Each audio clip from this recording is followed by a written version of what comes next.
The first time I have given this address. I've never given it before, but I've been meditating and thinking about it for quite some time. And the more that I've thought about it, the heavier it has gotten. The more that I've considered the consequences of this message, the more intense I realized that I needed to deliver it. You know, we changed our job title some weeks ago from motivational speaker to impact motivator. The reason why we did that is because we did not just want to be, anybody can be classified as a motivational speaker. And sometimes I go hear motivational speakers and I'm just like, man, that was lame. I wasn't impacted at all. And so I asked our team to let's rebrand even everything that we're called. And my good friend Danny, who's on our team, said, man, why don't you call yourself an impact motivator? You're always talking about impacting life 24/7. Why don't you be an impact motivator? And I said, man, I'm down with that. So we sent it off to our graphics designer, Tim Bicycle, up in Michigan, and we changed it. No longer, we're not even allowed to say motivational speaker in our camp. I am an impact motivator. The lure of the arch. When I was 18 years, the first 18 years of my life, I was raised around this body of water, ladies and gentlemen, called Lake Erie. And it was murky. It was a creepy looking thing. It was a gross body of water. It boasts as one of the 5 Great Lakes. But some days it looked like one of the 5 great mistakes. Lake Erie got some issues, y'all. For the first 18 years of my life, till I navigated down to North Carolina, Lake Erie was the tapestry and backdrop for folks that wanted to get by some water. Nonetheless, this was a place where people would gather for picnics and frivolity and celebrations during the short summer months in Ohio. Because guess what? It get cold up there, y'all. I'm talking to a specific group tonight. I'm talking to my young people. I recall the wailing, ladies and gentlemen, of my grandmother as she lamented at her youngest son's funeral. Uncle Melvin was a man who loved the water. I remember Reverend Melvin Sharp. He loved to fish until one day he traversed out as in times past, but he was ill prepared for the water, ladies and gentlemen. He was ill prepared for the meeting that he was going to encounter when his boat capsized. His screams from the shore, "Help, I can't swim," were futile because he was too far away. He had not calculated the savagery in which the water did not discriminate. It didn't matter that he was black. It didn't matter that there were whites on the shore. It didn't matter that it was sunny. It didn't matter that it was in the lake. It did not discriminate. The water had its icy tentacles wrapped around his soul and consumed him without a second thought. He did not heed the Coast Guard warnings that said, when you traverse out on a craft, wear a life preserver. He thought since he had done this before and that he had saw other people do it, that this time would be no different. And unfortunately, he was wrong. I again drift back to when I was 12 years old in the Better Way group homes in Elyria, Ohio. I was there 2 different times as a kid in group homes, bounced around foster home, group home, foster home, group home. But the first time that I was there, we had taken a canoeing trip. The group homes had money back then, and we took a canoeing trip. And instead of heeding the warnings that all boaters should wear a life preserver, guess what we did? We did just like my uncle. We all ventured out in canoes, ill-prepared. And as fate would have it, ladies and gentlemen, as fate would have it, I'm out there rocking and reeling on the canoe, and the canoe capsized. And I cannot swim. I entered the water ill-prepared. I entered the water with the inability to swim. I had not heeded the warnings that were back at the garrison of the shore that said, make sure when you traverse on one of these crafts, listen to the warning. But I didn't do it.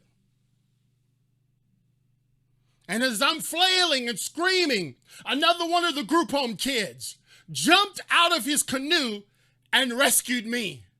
Little 12-year-old Christopher Lee King. I have never, ever told that story publicly.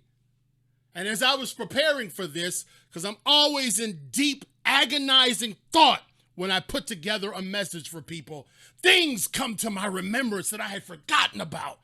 They were categorized and put in a Rolodex away. Fond, distant memories. And as I was thinking about the water, I recalled that I almost came to the same fate as Uncle Melvin because I did not heed the warnings. There are many bodies of water, ladies and gentlemen, throughout this world. Since over 70% of the earth is covered by water, I'm sure you can find some little parcel of water to appreciate. But I want to draw your attention to the bodies of water called blue holes. I'm going to teach you for a few minutes. There are many things throughout this world that describe these blue holes. There are many ways that they are described. They're often described as sinkholes or underwater caves. I want you to get your mind's eye wrapped around an underwater cave. Divers of all types are magnetized by these things called blue holes, these underwater spectacles. In fact, the Bahamas have over 178 known blue holes or sinkholes in the Bahamas. That's right. And divers of all types are drawn to them. But tonight, the title of my message is The Lure of the Arch. The Lure of the Arch. Located in East Sinai near Dahab, Egypt, on the coast of the Red Sea, the Blue Hole is a submarine sinkhole about 300 feet deep. It has a shallow opening known as the Saddle, opening out to the sea, and a tunnel known as the Arch. The site is dived almost every day by divers that are captivated by the allure of this thing called the Arch. But it also has been called the world's most dangerous dive site. This place in Egypt, in the Red Sea, near Dahab, is known as the most dangerous dive site due to multiple diving fatalities that have taken place over the years. Accidents happen as divers try to find the Arch, ladies and gentlemen. They try to find it through the reef connecting the Blue Hole and open water, which is about 170.6 feet deep. See, as you dive down about 65 feet in the Blue Hole, this Blue Hole in Egypt, off in the distance, you catch a glimpse. You begin to see the formation and the outline of this glorious and cavernous arch that seems to lure divers to it. What is the arch? That's the question. It can't be too far past the recommended depth. It's down here. It can't be, it's just an arm's length away. It's an attraction that beckons almost every diver who breaks the plane of the blue hole. The blue hole in Egypt. But these attempts have taken over 200 divers' lives. I'm talking to you tonight about the lure of the arch. Mom and Dad, I'm talking to you tonight about the lure of the arch. Young person, young lady, I'm talking to you tonight about the lure of the arch. Young man, feeling a bit wayward, I'm talking to you tonight, my friend, about the lure of the arch. The main reasons suggested that we researched and found out why these accidents have happened. Y'all want to know why? Notoriety of the site attracts divers and presents challenges that tempts them that lack the necessary competence. It tempts incompetent people to come and try to make it through the arch. Accessibility of the site and the clear, warm waters of the Red Sea make the dive look more benign than what it is. It looks harmless. The water is clear and it's warm and it's inviting. The entry to the arch is not easy to find because of the indirect line between the blue hole and the open water. Divers who miss the entry may inadvertently continue to descend past the arch, while the floor continues down well over 300 feet. There is no visual depth reference when you miss the arch.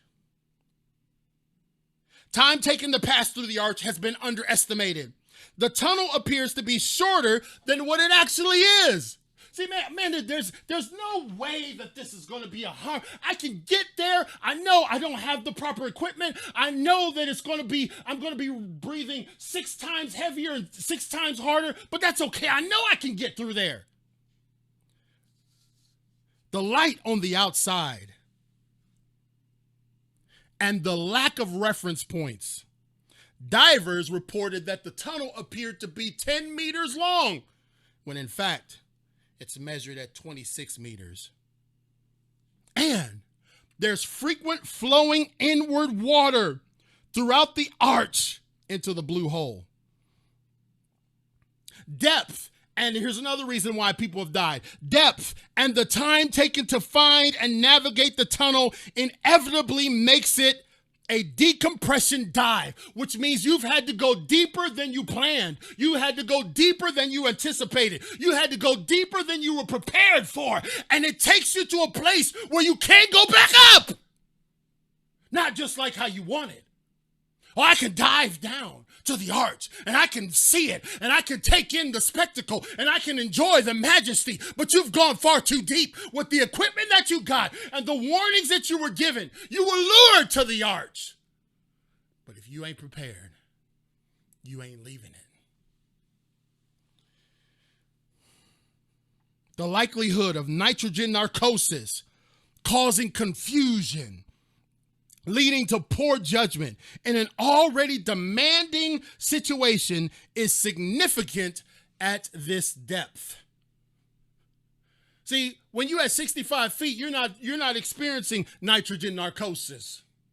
When you're paddling around in the water, snorkeling at 5 feet, you're not experiencing nitrogen narcosis. But when you come down to this place that's lured you in, that you've got to see, that you've got to do, because so many people have dived this before. You've got to get to the arch. You don't realize that you didn't prepare good enough. You didn't bring enough air. You didn't bring the right apparatus.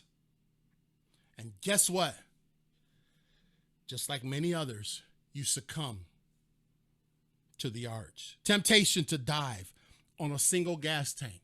Oh, I could do it with one tank. I know I could do it with one tank. It's been done before. Come on, young people, listen to me. Oh, man, I can get this. It's been done before, yo. Everybody doing this, right? Are you feeling me? I can do it on one tank. I know I can because homeboy down the street did it on one tank. So why are you telling me that I can't do it on one tank?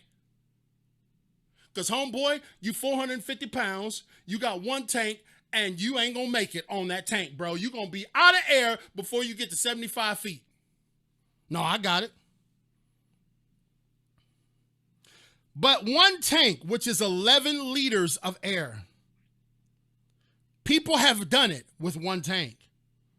But this is dangerously close to the minimum gas requirements for the dive, and it depends on a fit and relaxed diver with low gas consumption. Diving the arch without a staged tank and without adequate gas planning has resulted in drowning.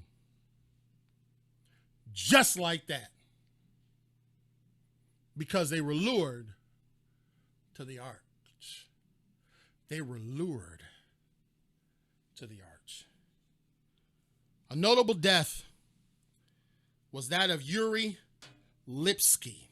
Yuri, my man Yuri, 22 years old, an Israelite diving instructor. He was not just a CL King down there with flippers and arm floaties. He was a diving instructor, ladies and gentlemen. And on the 28th of April, the year 2000, at a depth of 377.3 feet, after an uncontrolled descent, Yuri succumbed to the lure of the arch. Yuri carried a video camera which filmed his death. He was filming it. This had best been known as this site was the best known site for deaths in the world. This video shows Yuri in an involuntary and uncontrolled descent, eventually landing on the seafloor at 377 feet. Ladies and gentlemen, you ain't supposed to go but 100 and some change down. This man is all the way down 300 plus. And watch what happens. It goes on to say that he panics. He removes his regulator. He tries to fill his buoyancy compensator, but he is unable to rise. I know that if I could just get through the arc, I know that I could get back up. If he had arose, he would have died on the way up. And so he became a captive of nitrogen narcosis. He began to hallucinate. He began to not think clearly. He began to think that he was not as low as he was. And before he knew it, he became impaired and his judgment was lapsed. Panic and confusion. And he only had a single tank of air. He thought he could do it. Lipsky's body was recovered the following day by Tarik Omar, one of the world's foremost deep water divers. Omar went down to get him at the request of Lipsky's mother. Omar had earlier twice, not once, but twice. He is the foremost known deep water diver in the planet, and said, you gonna mess up, boy. Lipsky, you better not go down there. You ain't got it. And Lipsky was an instructor. He had credentials. Lipsky thought that he could do it. He didn't have to listen to old OG Omar. And after all, everybody diving down there. Omar, why you messing with me? Don't you know what I know? Don't you know my credentials? Don't you see my pedigree? Don't you understand? Listen, ladies and gentlemen, I'm trying to talk to you. You've got to heed the warnings of the Omars in your life. You got to listen to the instructions from the dive shack. Omar found Lipsky's helmet, his light, and his camera still intact. But Lipsky had succumbed to the lure of the arch. Lipsky had concluded that he was an instructor. He didn't need to listen to the foremost dive expert in the world. The lure of the arch was too powerful. The lure of the arch clouded his judgment. The lure of the arch made him think he was invincible. The lure of the arch deafened his ears to the warnings of those that knew better. And here's where we are in 2021. I am pleading with you, young people, that you need to listen to me. There is a lure of an arch in your life.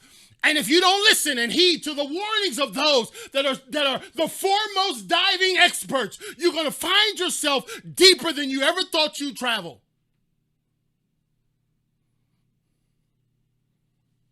A report from the Addiction Center of 2021 said this. In 2020, the numbers of drug overdoses have hit an all-time high. Oregon witnessed a 40% death spike with 580 fatalities because of illicit chemicals. The use of drugs like meth increased 37% in a year in Oregon. Cocaine deaths climbed to 57%. Fentanyl deaths contributed to 92% of the deaths, and heroin reached 9%. Virginia also suffered record highs for drug abuse and fatalities, with 2,035 drug overdoses in 2020. They said that 2020 was the worst year for drug deaths on record, exceeding its record of 1,626 overdoses within a year's time. Ohio, my state, lost 548 individuals to drug abuse in the spring of 2020, increasing in 14 years. Furthermore, the summer months of June and July lost 481 and 442 people in the state. See, there's an arch that's got a magnetism, ladies and gentlemen.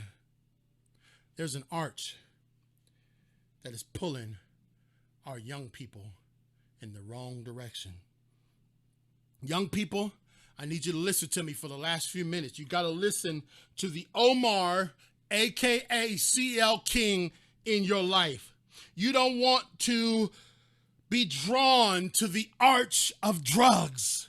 You don't want to be captured by the lure of heroin. You want to avoid the lure of opioids. It may seem like it's just a few fin kicks away. It may seem like, because guess what? At the arch, there was light on the other side, and it appeared like it was just a few fin kicks, and you could get out, but you couldn't. It had taken you further down than what you were prepared to go. The light that's on the other side of the arch no longer has you at the safe 132 feet depth. But no, to get to that light, you will find yourself at 170 feet with your air being exhausted. And I'm tired. I'm tired of my young people all across this country, throughout North Carolina, Ohio, Oregon, Virginia.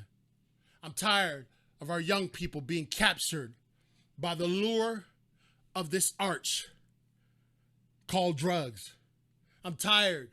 It's hit very, very close to me on multiple fronts, multiple times. I'm tired of fentanyl being in our communities. I'm tired of the lure of this arch grabbing our young people. I'm tired of moms and dads turning a deaf ear to the warnings and not heeding what the dive shack is saying. I'm tired because the lure is great. It seems like it can be done. Well, everybody's doing it on the side. Well, it's okay. It's just a vape. And then it turns to weed. And then it turns to fentanyl. And then it turns to heroin. Then it turns to crack cocaine. The lure of the arch takes you deeper than you've ever planned to go.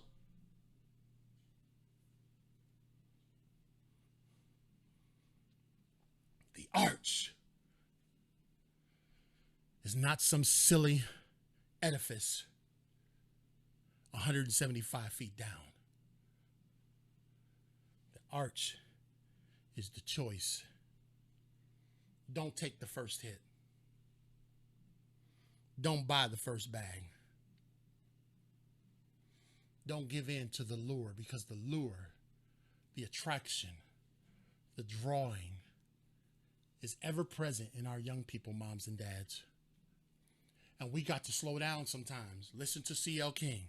We got to slow down sometimes going to soccer and band and ballet and baseball. We got to slow down sometimes and recognize and understand what our young people are doing. Oh, well, it's okay. He's got one tank of air. He's just going to the arch. He's never been there before. He is a novice in diving, but it's okay. Our kids are totally unmonitored. Our kids are totally unchecked. We don't ask them questions. We don't ask where they've been. We don't ask who they're with. We think now because social media, every kid's got a social media platform, that they're their own independent entity. And that is wrong, moms and dads. That's wrong. You need to ask your young people where they're at, who they're with. My 18-year-old son is getting ready to go off to the Army and play for the Army band. When he goes somewhere at night and he's saying, hey, can I go to so-and-so's place? Because he still asks me, can he go somewhere? I say, yes. Who is it? He's like, this is so-and-so. I'm like, I don't remember him. And Chris will show me a picture of the person to remind me that I knew him. The lure of the arch. We must, ladies and gentlemen, help our young people not to get drawn in and find themselves 377 feet down because they thought it was okay. Somebody's got to warn them. And my man didn't listen. Omar tried to tell him, I don't care that you're a diving instructor. Omar tried to tell him, I don't care that you think you know this blue hole. You go into that arch with one tank of air is going to result in a fatality. And there are planks and plaques and grave markers all over the coastline in Egypt at this blue hole. And our friend who just died, his is the most notable plaque because it was filmed. The recording is on YouTube, where he plummeted to his death because of the lure of the arch. Young people, moms and dads, you got to prepare them. How do you prepare them? You got to prepare them. I'm going to just tell you straight up. You got to prepare them with prayer. You got to prepare them with conversation. You got to prepare them with communication. You got to prepare them with engagement. Since when that a kid turns 14 or 15 or starts driving, that all of a sudden now mom and dad have no input, no influence, no nothing. Just, okay, well, I guess this is where you go. We throw you out the nest. The arch is always pulling for the hearts of our young people. The arch of drugs. I just told you 2020 was the worst year in fatalities for drug use in American history. That's the arch. And it's time for us to speak up and say, don't go down there. I know you might be 16. I know you might be 17. I know you might be 18 and grown. Don't go down there. Oh, I can handle it. Man, it was a party. I can handle it. Man, they was just passing around a blunt. Don't go down there. Don't go down there. I'm gonna tell you, he told him twice, don't you go down there. You don't know what you're getting yourself into. You think just because you've been splashing around the kiddie pool, you've been hanging around 65 feet, that you good to go. No, brother, you about to get narcosis. Soon as you hit 170 feet, you go into narcosis. After that, brother, you ain't got enough air to get back to the top. The lure of the arch is real. Young people, listen to CL King. Don't you dare take that first hit. Don't you dare take that first dime bag. I understand times is hard. I understand times have been hard. I understand depression is a real thing. I understand anxiety is a real thing. I believe in all of it. And I know it needs to be treated. But moms and dads, we got to get engaged. And we got to stop tossing these kids into the deep blue holes and just let them fend for themselves. Because they're going to be lured to the arch and have no way back. Talk to y'all tomorrow.